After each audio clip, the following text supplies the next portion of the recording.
स्वागत है आपका। केंद्रीय मंत्री स्मृति ईरानी ने आज सीएम योगी आदित्यनाथ से मुलाकात की। लखनऊ में सीएम योगी के आवास पर यह मुलाकात हुई है। इस शिष्टाचार मुलाकात की तस्वीर भी आपको हम आपकी टीवी स्क्रीन पर दिखा रखे हैं।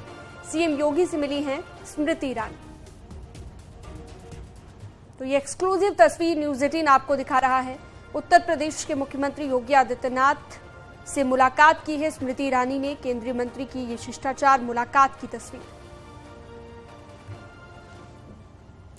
गोरखपुर में किशोरी से दुष्कर्म की वारदात सामने आई है। हैरानी की बात यह है कि प्रधान के भतीजे पर बंधक बनाकर दुष्कर्म किए जाने का आरोप लगा है। इस मामले में पीड़ित किशोरी के परिजनों की शिकायत पर पुलिस ने केस दर्ज कर लिया है। साथ ही प्रधान के आरोपी भतीजे को गिरफ्तार किया गया है। परिजनों का कहना है कि घटना में प्रधान के भतीजे के अलावा 2 और आरोपी भी शामिल थे, लेकिन पुलिस ने एक ही आरोपी के खिलाफ मुकदमा दर्ज किया है। जबकि इस मामले में सीओ कैंट योगेंद्र सिंह ने बताया कि केस दर्ज कर आरोपी राजन राजभर को गिरफ्तार कर लिया गया है। ये एक सूचना प्राप्त हुई थी कि एक बंद फैक्ट्री पड़ी हुई है, वहां पर एक नाबालिग लड़की है, उसके साथ दुष्कर्म की बात प्रकाश में आई। इस संबंध में तत्काल पुलिस मौके पर गई। उनके परिजनों से तहरीर प्राप्त की गई। तहरीर के आधार पर अभियोग पंजीकृत किया गया। साथ ही साथ टीम का गठन किया गया था, जिससे कि अभियुक्त की गिरफ्तारी की गई। गिरफ्तारी करने के बाद उसे माननीय न्यायालय के समक्ष प्रस्तुत कर दिया गया है। मेडिकल के लिए पीड़िता को भेजा गया। उसका मेडिकल कराने के उपरांत वो अब स्वस्थ है और वो अपने घर पे मौजूद है। बरेली में पुलिस ने अरबों रुपए की ठगी करने वाले आईस्केल ग्रुप के डायरेक्टर को पुलिस ने गिरफ्तार कर लिया है। आरोपी के ऊपर कई जिलों में ठगी के अलग अलग मामले दर्ज है। इस कंपनी के जरिए आरोपी ने 26 जिलों में अपना जाल बिछाकर गरीबों से लेकर बड़े अधिकारियों और नेताओं को अपना शिकार बनाया था। आरोपी रकम दोगुनी करने का लालच देते थे, कंपनी में निवेश कराते थे और उसके बाद पैसे लेकर फरार हो जाते थे।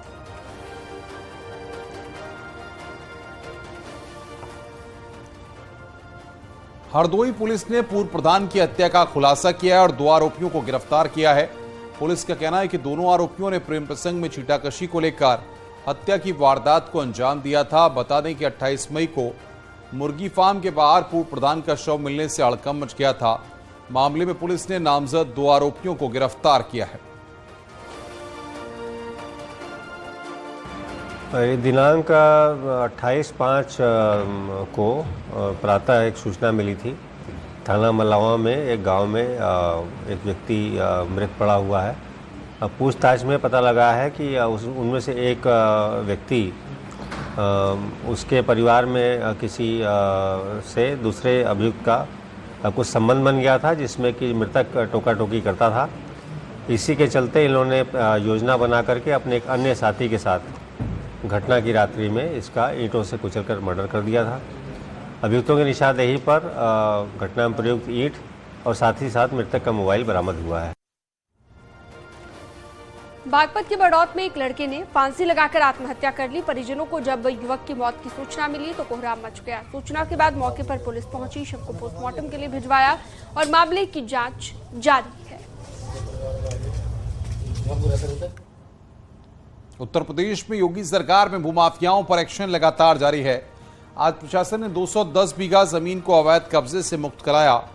तस्वीरें मेरठ के थाना प्रतापपुर क्षेत्र के टायरा गांव की हैं, जहां पुलिस की टीम सरकारी जमीन पर कब्जा लेने के लिए पहुंची। यहां सरकारी जमीन पर अवैध कब्जा हो रखा था, जिसे कब्जा मुक्त कराया गया। तो वहीं अभी 400 बीघे जमीन का मामला कोर्ट में चल रहा है। तो जमीन से हटा है अवैध कब्जा। 210 बीघे जमीन से अवैध कब्जा को जिला प्रशासन ने मुक्त। देश का तीसरा और यूपी का पहला लैंड पोर्ट है। 115 एकड़ भूमि पर ये पोर्ट 220 करोड़ की लागत से बना है। इस पे 50 मीटर चौड़ी सड़क होने से शहर में भीड़ भाड़ नहीं होगी, आसानी से वाहनों की आवाजाही हो पाएगी। इसके अलावा सशस्त्र सीमा बल वगैरह के ऑफिस भी यहाँ पर बनाए जाएंगे, जिससे दोनों देशों के संबंधित कार्य और समन्वय बेहतर तरीके से हो पाएगा।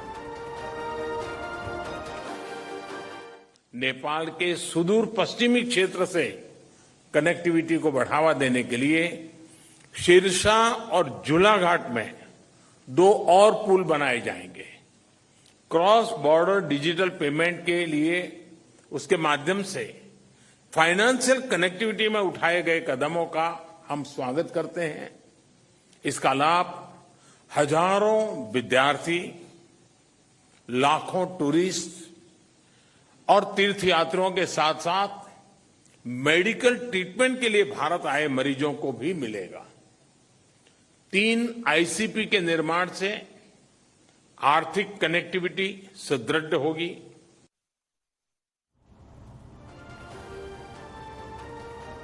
उत्तर प्रदेश के नवनिर्वाचित निकाय अध्यक्षों के लिए लखनऊ के इंदिरा गांधी प्रतिष्ठान में आज एक विशेष वर्कशॉप का आयोजन किया गया। इसमें सीएम योगी ने निकाय अध्यक्षों को संबोधित किया। सीएम योगी ने इस दौरान अपनी सरकार के दौरान हुए कार्यों को तो गिनाया ही, साथ ही दुनिया भर में पीएम मोदी के सम्मान की भी बात कही। सीएम योगी ने कहा कि दुनिया पीएम मोदी का नेतृत्व स्वीकार कर रही है। 9 सालों में देश की तस्वीर बदल चुकी है।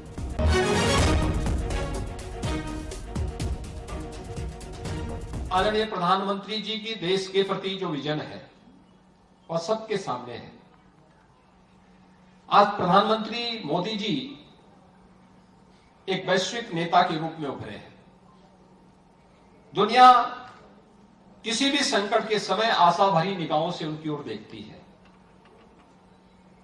उनका नेतृत्व भारत की 140 करोड़ नागरिकों के जीवन में व्यापक परिवर्तन का तो कारण बन ही रहा है। दुनिया के अंदर रह रहे 600 करोड़ से अधिक की आबादी के जीवन में भी व्यापक परिवर्तन का कारण बन रहा है। और यही कारण है कि दुनिया की बड़ी से बड़ी ताकत भी आज प्रधानमंत्री मोदी जी के नेतृत्व को स्वीकार करती है। वाराणसी में गंगा पार लग्जरी सुविधाओं से लैस सिटी और टेंट सिटी अब हटने लगी है। मानसून के मद्देनजर गंगा का जलस्तर बढ़ने से पहले इसे हटाया जा रहा है। आज से ही इसे हटाया जा रहा है और टेंट सिटी से सामान कोई किसी दूसरे सुरक्षित स्थान पर ले जाया जा रहा है। आपको बता दें, प्रधानमंत्री नरेंद्र मोदी ने 13 जनवरी 2023 को गंगा विलास क्रूज को डिब्रूगढ़ के लिए रवाना करने के बाद टेंट सिटी का लोकार्पण किया था। हालांकि टेंट सिटी का विवादों से भी नाता बना रहा। कांग्रेस और अन्य विपक्षी दलों के अलावा कुछ स्वयंसेवी संस्थाओं ने गंगा को हो रहे नुकसान से जोड़कर इस पर सवाल उठाया। दूसरी तरफ एनजीटी में टेंट सिटी को लेकर क्या सुनवाई चल रही है। एनजीटी के आदेश पर गठित 7 सदस्यीय जांच समिति ने 151 पेज की अपनी जांच रिपोर्ट 25 मई को सौंपी थी। की बुकिंग बंद हो गई है और इसे हटाने का काम शुरू हो गया है। तस्वीरों में आप देखिए कि किस तरीके से अब टेंट सिटी के दोनों वर्जन यानी कि निर्माण और दूसरी जो पहले टेंट सिटी बसाई गई थी, अब दोनों को हटाने का काम शुरू हो गया है। आखिरी बुकिंग 31 मई को थी और अब आज 1 जून से इसे हटाने का काम शुरू हो गया है। अगले 15 दिनों से यहाँ सारा सामान किसी सुरक्षित जगह पर पहुंचा दिया जाएगा। दरअसल मानसून आने की वजह से गंगा का जलस्तर बढ़ सकता है, जिसमें टेंट सिटी को नुकसान हो सकता है। इस लिहाज से अब टेंट सिटी को हटाने का काम शुरू हो गया है। बता दें कि बीते 14 जनवरी को प्रधानमंत्री नरेंद्र मोदी ने उत्तर प्रदेश की पहली टेंट सिटी का उद्घाटन वाराणसी में किया था। काशी में पर्यटन को बढ़ावा देने के लिहाज से सरकार ने गंगा पार रेत पर टेंट सिटी बसाई थी और माना जा रहा है कि अक्टूबर में एक बार फिर टेंट सिटी को फिर से स्थापित किया जा सकता है। झांसी में एक साधु पर अज्ञात बदमाशों ने जानलेवा हमला कर दिया। हमले में साधु गंभीर रूप से घायल हो गया, जिसे पुलिस ने मेडिकल कॉलेज में इलाज के लिए भर्ती कराया है। साधु रक्षा माता मंदिर में 4 दिन से रुका हुआ था। पुलिस पूरे मामले की जांच पड़ताल कर रही है।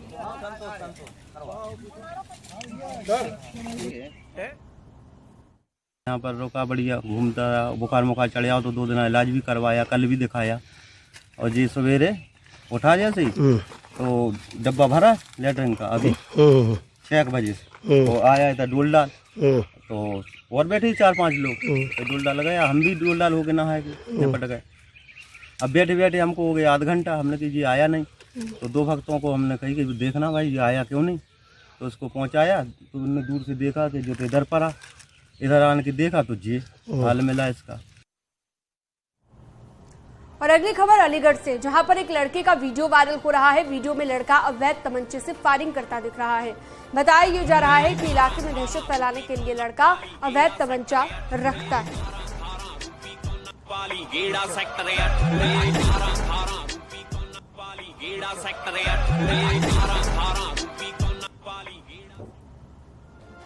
कासगंज में एक मेडिकल स्टोर लोगों की जान से खिलवाड़ कर रहा है। लोगों की शिकायत के बाद स्वास्थ्य विभाग ने छापेमारी की।